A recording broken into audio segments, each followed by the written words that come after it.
மார்க்கெட்டில் மீன்களின் வரத்து குறைவால் விலை உயர்ந்தது. உக்கடம் மார்க்கெட்டுக்கு கேரளா, ராமேஸ்வரம், கர்நாடகா உள்ளிட்ட பகுதிகளிலிருந்து பல்வேறு வகையான மீன்கள் தினமும் கொண்டுவரப்பட்டு விற்பனை செய்யப்படுகிறது. இந்த நிலையில் நேற்று வார இறுதி விடுமுறை நாளை ஒட்டி அதிகாலை முதலே பொதுமக்கள் மார்க்கெட்டுக்கு திரண்டனர்.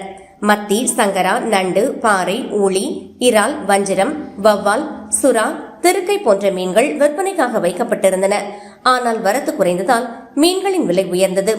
கடந்த வாரம் ரூபாய் 500க்கு விற்கப்பட்ட வவ்வால் மீன் தற்போது ரூபாய் 750 வரை விற்கப்பட்டது.